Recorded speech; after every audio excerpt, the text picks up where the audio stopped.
আচ্ছা, শেষ দিনে সংসদের শেষ দিনে আপনি নাকি তৃণমূলকে চোর বলেছিলেন এবং বিজেপি সেটা সাধু সাধু বলেছিল।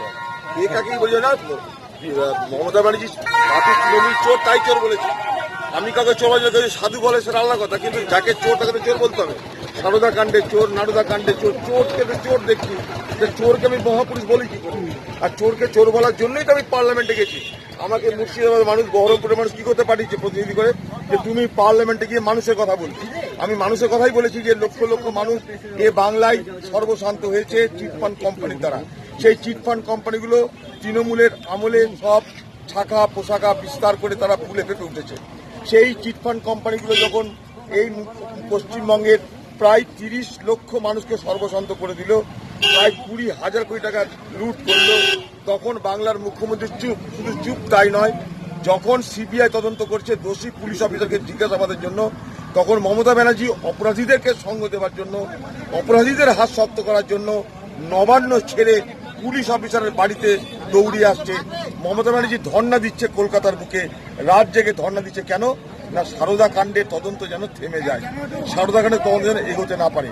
তাই মমতা ব্যানার্জি এবং মমতা ব্যানার্জির দলকে আমি চোরের দল বলি, লুটেরার দল বলি। এটা আজকে না, বরাবর বলছি মমতা ব্যানার্জির দল চোরের দল। মমতা ব্যানার্জি নিজে হচ্ছে চোরের সর্দার নিয়ে, আগামী দিনে প্রমাণ হবে মমতা ব্যানার্জি নিজে হচ্ছে চোরের সর্দার নিয়ে। তদন্ত হোক, আমার কথা হয় কি না পরে দেখবেন। মমতা ব্যানার্জি সারা পশ্চিমবঙ্গের যত লুট তরাজ, রাহাজানি, সিন্ডিকেট রাজ যা কিছু হচ্ছে সব কিছুর পিছনে Mamata Banerjee and her family. আমি খুব দায়িত্ব নিয়ে বলছি, তাদের পরিবারের এক একটা লোকের শয়ে শয়ে কোটি টাকা সম্পত্তি কি করে হয় দিদি ভাই তদন্ত করবেন।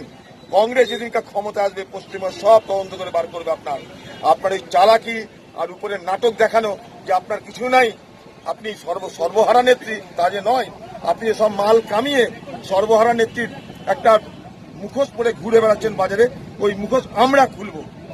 নিশ্চয় থাকুন মুখ্যমন্ত্রী মমতা ব্যানার্জি, মুর্শিদাবাদ আপনাকে কিছু দেবে না। আপকো জানে পারেগি ও ভি ফির খালি হাত। বলছে 5টা পাবে, মালদা এবং মুর্শিদাবাদ 3টে নিয়ে চ্যালেঞ্জ থাকলো রাত্রি। ওকে তো বলেছিলাম মুর্শিদাবাদ দাঁড়ান যে কোনো জায়গায়, অধীর চৌধুরী দাঁড়ান, হিম্মত যদি থাকে। আপনি কত বড় জননীতি, আমি চ্যালেঞ্জ করছি আপনাকে। আপনি অধীর চৌধুরী দাঁড়িয়ে আপনি নিজে আমাকে হারান, আমি রাজনীতি করা ছেড়ে দেবো, নাহলে আপনি রাজনীতি করা ছাড়বেন। বলুন কার কত জনসমাজে দেখে দিব আমরা। কোথাকার উলু খাগড়ার দলকে, কোথাকার কংগ্রেসের উচ্ছিষ্ট মাল, কংগ্রেসের এঁঠো খাওয়া মাল, কংগ্রেসের থুকে দেওয়া মাল, কংগ্রেসের ফেলে দেওয়া মালকে নিয়ে আপনি মনে করছেন মুর্শিদাবাদ দখল করবে? ঘন্টা করবেন আপনি। চলো।